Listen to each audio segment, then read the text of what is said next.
안녕하세요. 김유갑의 경제부동산입니다. 더 좋은 방송을 하도록 구독, 좋아요, 댓글 알림 부탁드립니다.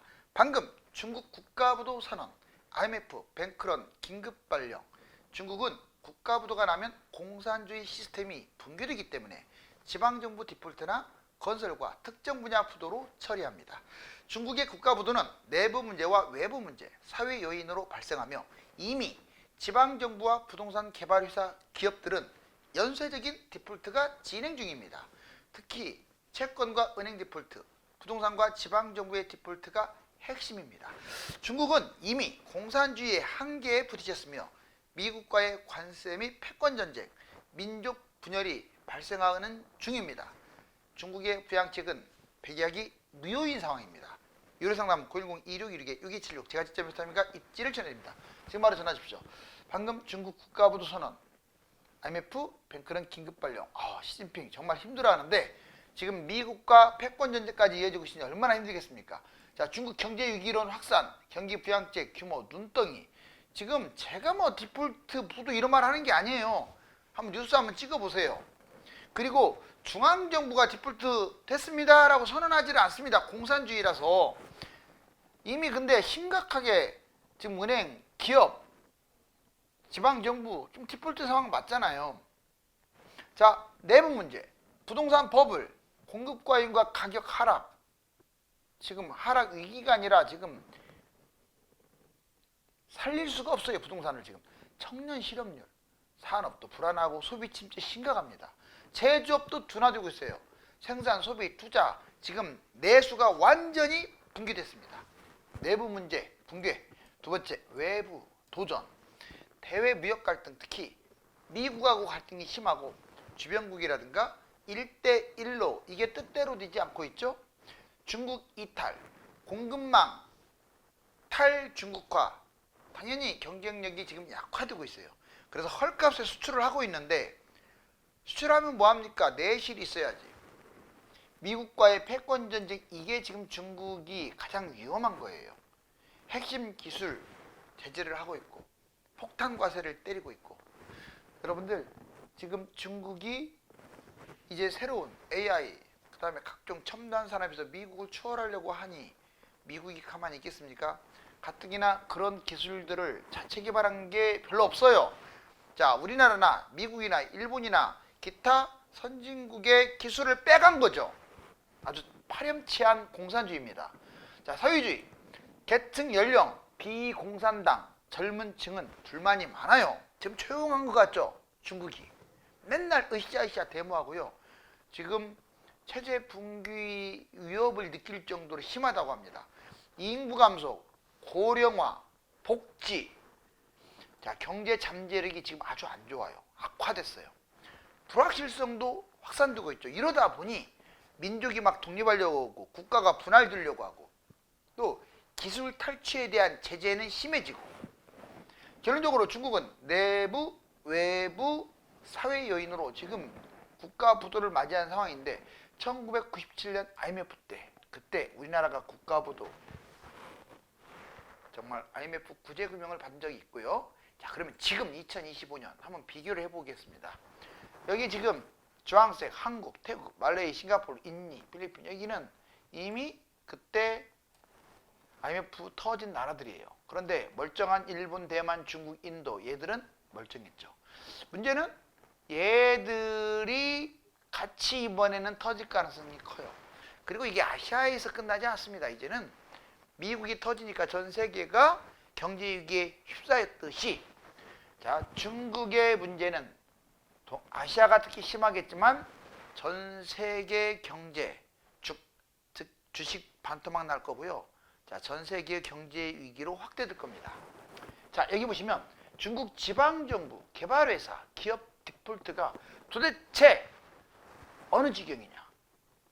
중국 올해 지방채 1,110조 원. 잘 보세요, 여러분들. 1,110조 원이에요. 지방채만 사상 최대예요. 자, 지방정부, 개발회사, 기업, 지방채 디폴트 1,500조 사상 최대. 중앙정부 보증을 믿고 투자한 사람들은 지금 공경에 빠졌어요. 특히 부동산에 물린 사람들이 너무 많아요. 지방정부 상품 채권 60개가 디폴트. 지방정부는 이미 완전히 쓰나미가 몰려오듯이 쓰러져 버린 거예요. 엎친 데 덮친 격으로. 자, 중국의 기둥을 지탱하고 있는 게 부동산인데 개발회사가 무너졌어요. 자, 비구이안 디폴트 발생 구조조정 추진하고 있고, 완커 디폴트 직전이고, 채권 80%나 하락이고, 헝다 디폴트, 완다 디폴트 위기. 지금 얘들이 디폴트이거나 디폴트 위기이거나 디폴트에서 탈출하려고 몸부림을 치고 있는 건데, 부동산이 붕괴가 되니까 내수가 완전 죽어버린 거죠. 그리고 지금 백약이 무효인 상황 맞아요. 자, 기업 볼까요? GDP 20% 이상 차지하는 개발회사들이 아까 디폴트 났다고 했고, 23년 중국 국유기업 포함해가지고 19곳이 위기랍니다. 중국의 민영도 아니고 국유기업이 19곳 포함해서 위험해요. 외채 비중이 76.1%로 높아가지고 정부도 컨트롤을 못하고 있는 국유기업. 이렇게 되면 그냥 부도 승인할 수밖에 없어요. 왜? 해외하고 관련된 거라서. 숨길 수가 없다 이거죠. 자, 중국 4대 디폴트. S&P. 중국 내년부터 채권 디폴트 확산 주의해라.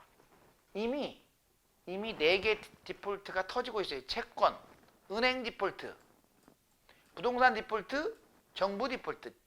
정부는 지방부터 터지고 마지막으로 공산당, 중앙정부가 터지겠죠. 채권, 경제 지침이 디폴트 여건 확대를 야기하는 거예요. 너무 중앙정부가 꽉 잡고 있는 거야. 자유민주주의처럼 이것도 어떻게 순환시키고 해서 잡아야 하는데 그게 안 돼요. 국가주도, 지금 국가주도로 채권을 막아보려고 하는데, 그러니까 디폴트가 점점 커지고, 채권이 붕괴되면요, 채권이 쓰레기가 되는데 뭔들 먹히겠어요. 채권은 산업 붕괴의 힘이 돼요. 특히 지방정부의 채권들. 은행 디폴트, 러시아 지원하는 중국은행, 미국이 여러 번 제재를 했죠. 공상은행, 농업은행, 건설은행 등 대형은행 아직은 버티고 있습니다. 그런데 지방은행들이 지금 하루에도 몇 개씩 쓰러진다고 하잖아요.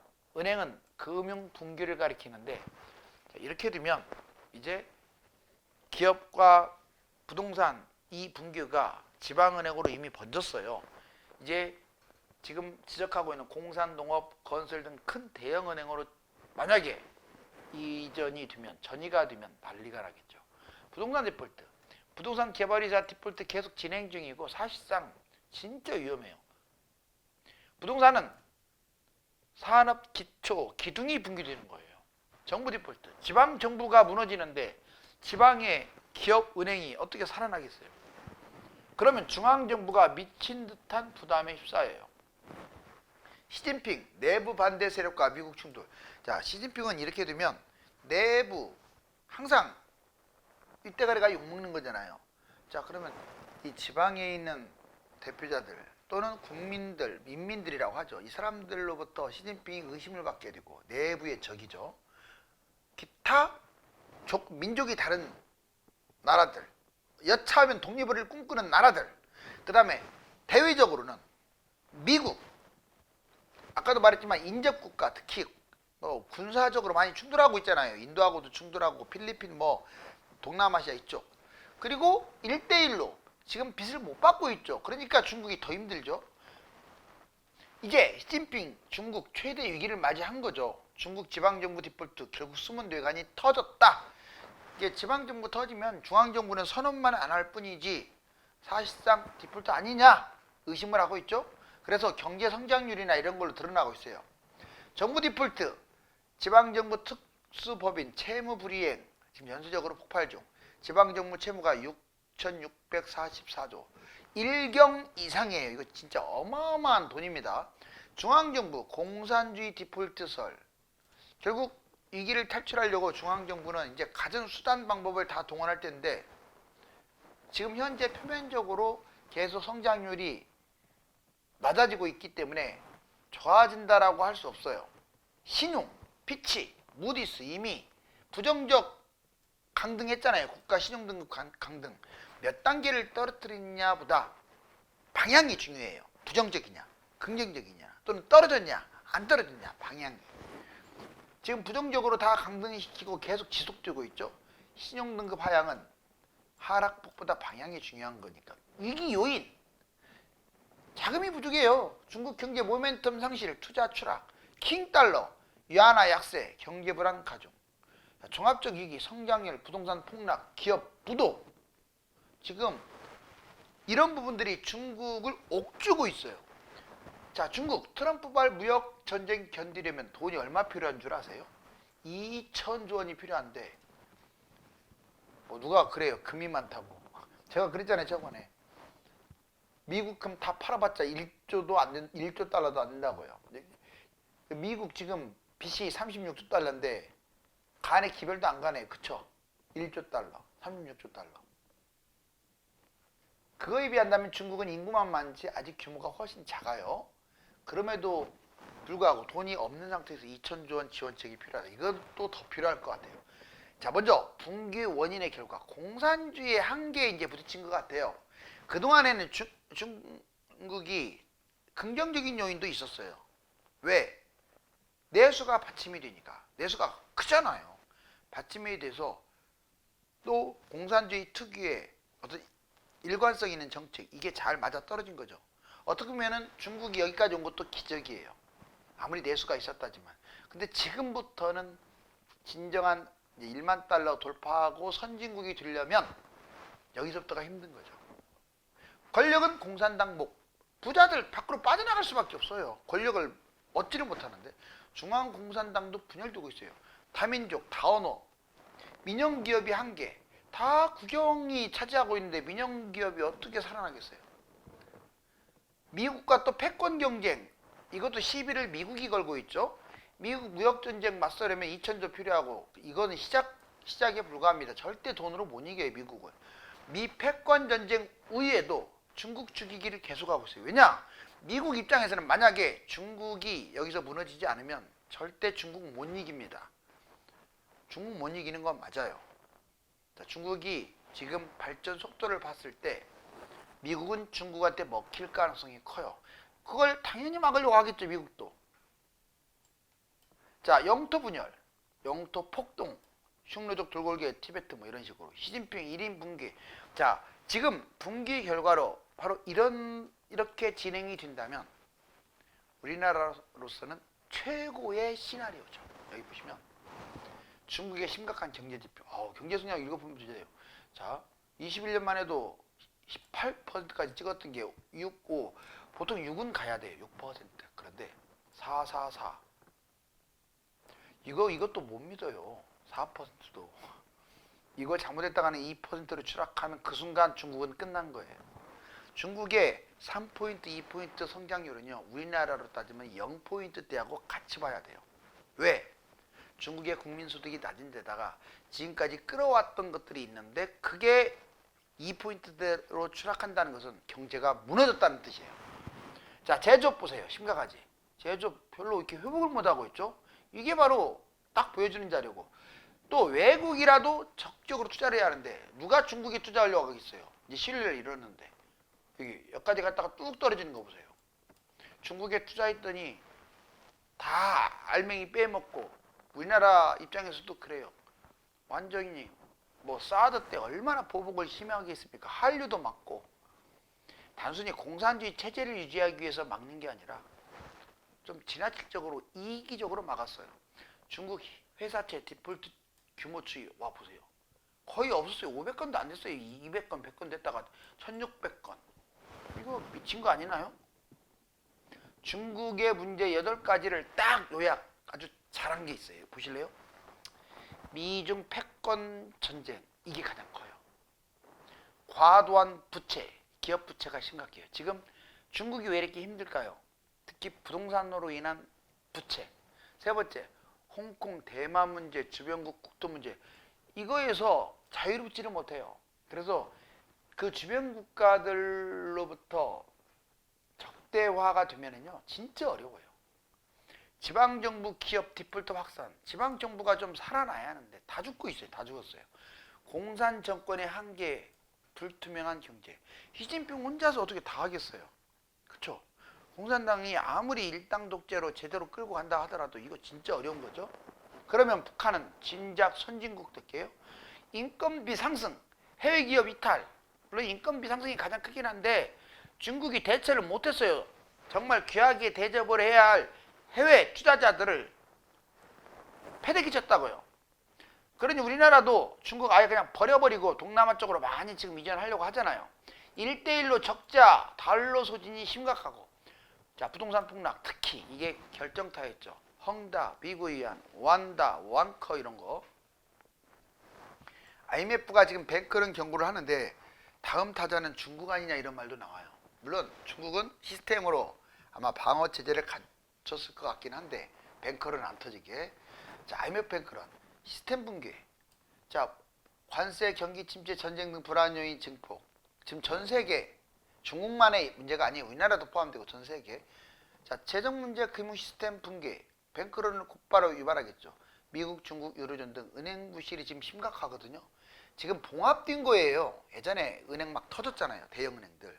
다 해소된 게 아니라고요. 봉합됐다고. 일시적으로. 미봉책. 디지털 뱅크런 이게 문제죠.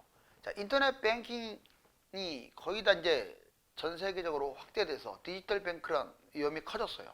금융 서비스 디지털화 따라서 자금이 빨리빨리 인출. 특히 우리나라는 세계 1, 2위를 다투기 때문에 몇 분 만에 다 사라져버리겠죠. 바이러스 해킹, 보이스피싱 이런 것들에도 너무나 많이 노출돼 있어요. 자, 사례 방책. 미국 SVB 뱅크런 기억나죠? 이게 이틀 만에 파산될 정도로. 자, 남양주 새마을금고도 우리나라 사례가 있었고, 주요 국가 금융 시스템 지금 이 뱅크런은 디지털화돼서 더 위험하다. 자, 이제 왜 중국이 무너져야 할까요? 우리나라가 지금 중국과 직접 교역을 하면서 중국이 무너지면 진짜 정말로 힘든 우리나라 기업들도 많다는 걸 제가 알아요. 하지만 지금 그거는 이제 일부분입니다. 만약 중국이 이대로 계속 발전하고 살아난다면 이미 중국이 뭐 도둑질을 했던, 기술 탈취를 했던, 역적질을 했던 우리나라하고 거의 이제 동등한 경쟁 수준 근처까지 와버렸단 말이에요. 우리나라 그러면 이제 큰일 납니다. 일본 짱 나는 거예요. 그런데 여기 보세요. 석유철강 5년간 나프타 분해 설비 56번도 중국 신설, 중국발 저가 물량, 오종감이 롯데케미칼이 철수했고 포항철강 폐쇄 공포. 지금 중국산 저가 이건 석유철강만의 문제가 아니에요. 우리나라가 그동안에 잘 나갔던 뭐 조선도 마찬가지고요. 세계를 정말로 특화 기술이 아닌 그냥 거기서 거긴 기술들 있잖아요. 좀 높더라도 이건 돈을 당할 수가 없어요. 그 저렴한 인건비라든가 그런 것들을. 그러니까 문을 닫는 거죠. 그래서 위험하다는 거고. 전기차 배터리, 중국 음극재 장악 배터리 첫 적자 전환. 우리나라가요, 이 배터리 쪽 상당히 강했거든요. 배터리, 전기차 연쇄적 위기, 요소수도 대란. 중국 전력 단가의 절반, 중국은 전력 단가의 절반으로 운영되는데 우리나라는 비싸. 양극재, 분리막 축소. 지금 배터리 강대국이었던 우리 대한민국, 정말 중국 때문에 전기차도 마찬가지고. 첨단 산업. 자, CS 참가 기업 30%가 중국 기업이에요. 기술이 엄청나게 업됐는데 도둑질 다 한 거죠, 뭐. 도둑질 한 거예요, 도둑질. 자, 플라잉카, 로봇, 드론 등 전방위적 부두각, 특히 일부 첨단 기술은 세계 탑이에요. 세계 최초 애골격 로봇, 롤러블, 노트북 이런 것들 개발했어요. 자, 그러면 제가 왜 이 말씀을 드리냐면 무너지는 한국의 기간 산업이라고 지금 제목이 나와 있잖아요. 중국의 역습. 지금 때마침 트럼프가 중국을 무너뜨리려고 하는 것은 엄청난 박수를 칠 문제입니다. 이거 가지고 자기 입장이 중국과 이해 타산이 있다고 해서 중국을 응원한다든가 그러면 안 돼요. 자, 우리나라와 강력한 경쟁 국가인 중국은 무너져야 돼요. 자, 중국 경제의 금융위기 사실상 터진 거나 다름없죠. 중국이 무너지면 인접 국가인 우리나라도 피해를 피할 수 없겠지만 강력하면서 비겁한 경쟁자 중국을 따돌 수 있기 때문에 국가의 번영을 가져옵니다. 감사합니다.